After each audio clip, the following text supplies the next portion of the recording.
వస్తుంది. ఈ విషయాలు మనం గుర్తుపెట్టుకోవాల్సిన అవసరం ఉంది. అందుకనే నేను కూడా అనునిత్యం పనిచేయడమే కాకుండా పార్టీ క్రమశిక్షణ కాపాడడానికి కూడా అన్ని విధాల ముందుకు పోతామని చెప్పి కూడా నేను మీకు తెలియజేస్తున్నా. త్వరలో స్థానిక సంస్థల ఎన్నికలు వస్తాయి. చేసిన అభివృద్ధి చెప్దాం, తెచ్చిన మార్పు చెప్దాం, పడిన కష్టాన్ని వివరిద్దాం, దేనికోసం కష్టపడ్డామో ఇవన్నీ చెప్పి కానీ మనం ముందుకు పోగలిగితే నాకు అనుమానం లేదు రాబోయేది వన్ సైడ్ ఎలక్షన్స్ ఉంటాయి. 2024 అసెంబ్లీ కంటే మెరుగైన ఫలితాలు చూడబోతున్నామని మీ అందరికీ తెలియజేస్తున్నా. మళ్ళా అభ్యర్థుల ఎంపికలో మీరు తప్పు చేస్తామంటే మాత్రం కుదరదు. ఏది కూడా ప్రతి ఒక్కటి కూడా నిష్ఠతో చేయాలి, మనసు పెట్టి చేయాలి, భవిష్యత్తు కోసం పనిచేయాల్సిన అవసరం ఉంది. కొంతమంది అనుకుంటున్నాం ఏదో మేము అయిపోయాం, ఎమ్మెల్యే అయిపోయాం, మంత్రులు అయిపోయామని. 2 ఏళ్ళు అయిపోయింది, 3 ఏళ్ళలో మళ్ళా ఎలక్షన్స్ వస్తాయి. మీకు అందరికీ గుర్తుపెట్టుకోవాలి. వన్ టైం ఉండాలంటే ఒక ఆలోచన, శాశ్వతంగా ఉండాలంటే ఇంకొక ఆలోచన. శాశ్వతంగా ఉండాలంటే శ్రమపడ్డాలి. ఏమైనా పర్వాలేదు, పార్టీ ఏమైనా పర్లేదు, పార్టీ మీద ఉంటే నేను గెలుస్తానంటే మాత్రం కుదరదు. ఈ విషయం మనందరికీ గుర్తుండాల్సిన అవసరం ఉంది. దయచేసి ఇక్కడ పిలిచింది కూడా ఈరోజు నేను ఎంపీలని పిలిచాను, ఎమ్మెల్యేలను పిలిచాను, నేషనల్ పార్టీ ఎగ్జిక్యూటివ్స్ కానీ కార్యవర్గాన్ని అందరిని పిలిచాం, రాష్ట్ర పార్టీ కార్యవర్గాన్ని పిలిచాం. అందరం కూడా ఈ రోజు నుంచి మనస్పర్ధలు లేకుండా అందరం కూడా ఒక పద్ధతి ప్రకారం పనిచేసే పరిస్థితి రావాలి. అన్నింటికంటే ప్రజాహితమే ద్వేయంగా మనం పనిచేస్తే ఈ సమస్యలు ఉండవు. ఎంపీలు ఎమ్మెల్యేలు కలిసి పనిచేయాలి. ఎమ్మెల్యే ఆ కాన్స్టిట్యున్సీలో ఉండే కమిటీలతో కలిసి పనిచేయాలి. ఎంపీ పోయినప్పుడు నేను చూస్తున్నప్పుడప్పుడు ఎమ్మెల్యేలు నేను చెప్పినప్పుడే నువ్వు రావాలనడం, అదే మరి ఎమ్మెల్యేలంతా కూడా కార్యకర్త నా మాటలు వినకుండా నా పర్మిషన్ లేకుండా చేయకూడదని చెప్పడం, ఆదేశాలు ఇవ్వడం. అంటే ఈయన పర్మిషన్ లేకపోతే మండల పార్టీ ప్రెసిడెంట్ పనిచేయకూడదు, క్లస్టర్ పనిచేయకూడదు, యూనిట్ పనిచేయకూడదు. ఒకవేళ ఎంపీ వచ్చినా అక్కడ ఎవరు ఈయన రిసీవ్ చేసుకోకూడదు ఆయన చెప్పే వరకు. ఇది మంచి పద్ధతి కాదు. ఒకప్పుడు తెలుగుదేశం పార్టీ ఒక ఉన్నతమైన సాంప్రదాయాలతో, ఒక మండల పార్టీ ఎన్నిక ఎమ్మెల్యేకి సంబంధం లేదు, ఆ మీటింగ్లో ఆయన ఉండడు.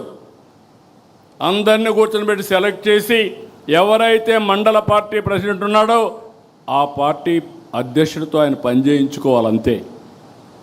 అలాంటి సాంప్రదాయాలు ఉండే పార్టీ అందుకే ఈరోజు నిలబడింది. లేకపోతే ఇంకోటి కూడా చెప్తున్నా, మీరందరూ గుర్తుపెట్టుకోవాలి. తెలుగుదేశం పార్టీ కార్యకర్తలు మాతో ఉంటారనుకుంటారు. మీరు అధికారంలో ఉన్నంత వరకు ఉంటారు, టికెట్ ఇస్తే మీతో ఉంటారు, టికెట్ ఇవ్వని మరుక్షణం తెలుగుదేశం పార్టీతో ఉంటారు, ఆ జెండాకే పనిచేస్తారు. నేను చాలా ఎన్నికల్లో చూశా, నాట్ 1 or 2 ఎలక్షన్స్, 9 ఎన్నికల్లో చూశా, 45 ఏళ్ళుగా చూస్తున్నా. అది తెలుగుదేశం పార్టీ కార్యకర్త యొక్క విశిష్టత అని చెప్పి కూడా నేను మీకు తెలియజేస్తున్నా. ప్రజా సమస్యలు పరిష్కారం చేయడంలో కూడా మనం చాలా వరకు జాగ్రత్తగా ఉండాలి, ఓపికగా తీసుకోవాలి. ఇక్కడ కానీ జిల్లాల్లో కానీ మీరు ఇవన్నీ తీసుకుని ఎక్కడికక్కడ ఇవన్నీ పరిష్కారం చేయాలి. ఇంకొక పక్కన మనం పెట్టే కార్యక్రమాలన్నీ ఏదైనా చిన్న చిన్న సమస్యలుంటే దాన్ని ఇంకా ఏ విధంగా ఇంప్రూవ్ చేయగలుగుతామో దానికి కూడా మీరు దోహదం చేయాల్సిన అవసరం ఉంది. ప్రతి ఒక్క నాయకుడిని ఈరోజు మిమ్మల్ని ఒకటే కోరుతున్నా, మన వల్ల పార్టీ ప్రతిష్ట పెరగాలి. సీనియర్స్ని కూడా కోరుతున్నా, ఈ పర్వాలేదు తర్వాత చూసుకుందాం, నా ఇష్ట ప్రకారం చేద్దామంటే మనం పార్టీకి అన్యాయం చేసిన వాళ్ళు అవుతాం. చివరిగా చెప్తున్నా, పార్టీ గౌరవాన్ని పెంచేలా, ప్రభుత్వ ప్రతిష్ట పెంచేలా మీరందరూ కూడా పనిచేయాలి. పార్టీ శాశ్వతంగా ఉండాలి, అధికారంతోనే ఉండాలి. తెలుగుదేశం బాగుంటే రాష్ట్రం బాగుంటుంది, ప్రజల భవిష్యత్తు బాగుంటుంది. మళ్ళీ వైకుంఠపాళి అవుతే పైకెక్కడం దిగడం ఇదే సరిపోతుంది. నేను చూశాను. ఇదే కానీ 2014 నుంచి 19 వరకు కానీ కంటిన్యూ అయినట్టు 19, 24 కానీ ఉండుంటే ఆ రోజే పోలవరం పూర్తయ్యేది, అమరావతికి ఒక షేప్ వచ్చేది, రాష్ట్రం నెక్స్ట్ లెవెల్కి వెళ్ళేది. ఒక చిన్న ఉదాహరణ చెప్తున్నాను. విభజన జరిగింది. తెలంగాణకు మనకు వనరులు చూసాం. ఆ రోజు 58% ఆంధ్రప్రదేశ్ జనాభా, 42% తెలంగాణ జనాభా. వాళ్ళ ఆదాయం 55%, మన ఆదాయం 45%. అక్కడి నుంచి మనం కష్టపడి 5 ఏళ్లలో చిన్న రాష్ట్రం, డెవలప్ అయిన రాష్ట్రం హైదరాబాద్ ఉంది.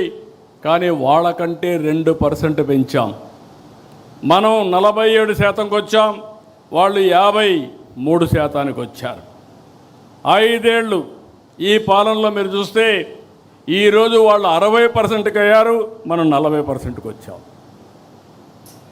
సో విభజన రోజు ఉండే దానికంటే 5% తగ్గించేశారు.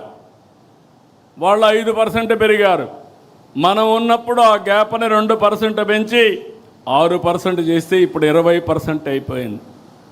20% వనరుల్లో వాళ్లకు మనకు వ్యత్యాసం ఉందంటే ఒక ప్రభుత్వం యొక్క పరిపాలన, ఆ ప్రభుత్వం యొక్క విధ్వంసం, ఈ విషయాలు మీరు గుర్తుపెట్టుకోవాల్సిన అవసరం ఉంది. ఇది పదే పదే మీరు స్టడీ చేయాలి, మీరు అర్థం చేసుకోవాలి. మీరందరూ కూడా చాలా బిజీగా ఉంటాం, నేను కూడా బిజీనే. కానీ వీడికి వచ్చినప్పుడు నేను ఏం మాట్లాడాలని ఆలోచించుకొని వచ్చా. కానీ మీరు అది కూడా ఆలోచించకుండా మాట్లాడతారు, అది ప్రమాదం. This is where I'm asking all of you. దృష్టి పెట్టండి, మీరు ఆలోచించండి. ఫైనల్గా ఒకటే చెప్తున్నా, ఈరోజు ప్రమాణ స్వీకరణ మీరు చూశారు. 2047కి తెలుగు జాతిని నెంబర్ 1 చేయాలనేది మనందరి లక్ష్యం, మనందరి సంకల్పం. అది ఒక్క తెలుగుదేశం పార్టీతోనే సాధ్యం. మళ్ళీ మళ్ళీ ఇక్కడ విజ్ఞప్తి చేస్తున్నాం, మీ అందరికీ కూడా చెప్తున్నాను. ఎవరికి కొంతమంది అడుగుతున్నారు, నా పర్మిషన్ లేకుండా పదవులు ఇవ్వకూడదని కూడా ఇంకా అలాంటి ఆలోచనలు ఉన్నాయి పార్టీలో. ఎవ్వరి పర్మిషన్ ఉండదు. ఎవడు బాగా పనిచేస్తే వాడికే దండేస్తాం తప్ప ఎవరి పర్మిషన్ ఉండవు. పార్టీ ఎవరిని నియమిస్తే వాళ్ళకు అండగా నిలబడడం, వాళ్ళతో కలిసి పనిచేయడం మీ బాధ్యత, మనందరి బాధ్యత, నా బాధ్యత కూడా. ఇంకా విధానాన్ని రూపకల్పన చేసుకుందాం. ఏ విధంగా అవార్డు వాళ్ళని గుర్తించాలో చేద్దాం. మీ గౌరవం పెరగాలంటే మీ నియోజకవర్గం బలంగా ఉండాలి. మీ నియోజకవర్గం బలహీనపడి మీరు బలపడాలంటే, మీ గౌరవం పెరగాలంటే పెరగదని చెప్పి కూడా నేను మీకు తెలియజేస్తున్నా. నేను బ్లంట్గానే చెప్తున్నా. ఈరోజు ఏమనుకోవద్దండి, మనసిప్పి మాట్లాడాలి. మనసిప్పి మాట్లాడకపోతే మీరు ఏమనుకుంటారంటే, ఎవరైనా పని చేయకపోయినా నాకు గౌరవం ఇవ్వమంటారు, నేను ఫస్ట్ నుంచి ఉన్నాను నాకు గౌరవం ఇవ్వమంటారు. కావాలంటే మా ఇంటికి పిలిచి ఒక కాఫీ ఇస్తాను, కానీ పార్టీ కోసం పనిచేసిన వాళ్ళకే గుర్తింపు ఉంటుంది. నేను వెరీ క్లియర్. నా ఫ్రెండ్ అయినా లేకుండా నా ఇంట్లో దగ్గరగా ఉన్న రేపు ఎవరైనా సరే వేదిక పైన ఉండేవాళ్ళు కానీ కింద ఉండేవాళ్ళు కానీ అందరికీ ఒకటే రూల్ వర్తిస్తుంది. సమర్థత, పార్టీకి లాయల్టీ, రాష్ట్రానికి ఉపయోగపడే నాయకత్వానికి నేను అండగా ఉంటానని మరొక్కసారి తెలియజేసుకుంటూ, ఈరోజు ఈ మీటింగ్లో మిమ్మల్ని అందరినీ చూశాను, చాలా సంతోషం. నేను చాలామందికి పదవులు ఇచ్చినప్పుడు కొంతమంది చూడకుండా కూడా ఒకసారి పిలిచి రాష్ట్రం అంతా ఎతికాను. ఒకరోజు ఒక 6 గంటలు ఎమ్మెల్యే సీటుకు ఎంపీ సీటుకి ఇంత ఎక్సర్సైజ్ చేయలే. ఒక పాలిట్ బ్యూరోకి ఇవ్వాలంటే చాలా రోజులు ఎక్సర్సైజ్ చేశాను, డేటా ఉన్నప్పటికీ. చేసిన తర్వాత ఎవరున్నారంటే, మన విజయనగరం నుంచి మండల పార్టీ అధ్యక్షుడిగా గజపతి నగరంలో పనిచేసిన అమ్మాయి కనపడితే, ఆ అమ్మాయిని ఫస్ట్ టైం నేను చూశాను. ఎప్పుడు ఇవ్వాలని నిర్ణయం చేసిన తర్వాత పిలిపించాను. మంగళగిరిలో ఒక క్లస్టర్ ఇన్ఛార్జ్ బ్రహ్మాండంగా పనిచేస్తే ఆ క్లస్టర్ డేటా తెప్పించిన తర్వాత చూస్తే ఇక్కడే ఉన్నాడంటే అతన్ని పిలిపించి మాట్లాడారు. అంటే వాళ్ళ పనితనమే ఒక్కరోజు పని చేయడం కాదు, మళ్ళీ అది కూడా గుర్తుపెట్టుకోండి. మీరు ఏదో ఒకరోజు పని చేస్తాం కాబట్టి మాకు పదవి ఇవ్వండి, కుదరదు. ఎవరికి అప్పచెప్పిన బాధ్యత ఆ క్లస్టర్లో అతిపెద్ద మెజార్టీ తెచ్చాడు. ఆ అమ్మాయి పంచాయతీ ప్రెసిడెంట్గా ఎన్నికై అక్కడి నుంచి ఆ మండల పార్టీ ఆడవాళ్ళు మహిళల్ని చాలామంది ఇంకా యాక్సెప్ట్ చేయరు. చూశాను నేను జిల్లాల్లో కూడా మిమ్మల్ని చాలామంది మహిళల్ని ఎక్కువ మీటింగ్లో కూడా చూసి తక్కువ వస్తూ ఉంటారు. నేను అందుకే చెప్తున్నాను. కానీ అలాంటిది ఒక మహిళ మండల పార్టీ అధ్యక్షులుగా సమర్థవంతంగా అందరి మన్ననలు పొందగలిగింది. ఇది ఉదాహరణ మాత్రం. భవిష్యత్తులో ఇలాంటి ఉదాహరణలు ఇంకా ఎక్కువ మీరు చూస్తారని చెప్పి మీ అందరికీ తెలియజేసుకుంటూ, అది కార్యకర్తే అధినేత, సమర్థవంతమైన కార్యకర్తలు తయారు చేస్తాం, నాయకులుగా తయారు చేస్తాం. నాయకత్వానికి కొరత లేదు. ఆ విషయం గుర్తుపెట్టుకోవాల్సిందిగా మరొక్కసారి అందరినీ కోరుకుంటూ, మళ్ళీ ఒకసారి ఉండే ఎమ్మెల్యేలందరినీ కోరుతున్నా. చాలామంది కొత్త ఎమ్మెల్యేలు వచ్చాం, చాలామంది కొత్త మంత్రులు అయ్యాం. కానీ వాళ్ళందరినీ ఒకటే విజ్ఞప్తి చేస్తున్నా, మీకు అన్నీ తెలుసని ఎంపీలు కూడా కొత్తగా వచ్చాం. ఆ విషయం కూడా గుర్తుపెట్టుకోవాల్సిన అవసరం. ఎమ్మెల్యేలే కాదు, ఎంపీలు కూడా. మీరందరూ గుర్తుపెట్టుకోవాల్సింది, మీకు అన్నీ తెలుసని తప్పులు చేయొద్దండి. నేర్చుకుందాం, ముందుకెళ్దాం, రాష్ట్రానికి ఉపయోగపడదామని మరొక్కసారి అందరినీ కోరుకుంటూ చేస్తారని చెప్పి ఆశిస్తూ అందరికీ నమస్కారాలు. జై హింద్, జై తెలుగుదేశం. ఇప్పుడు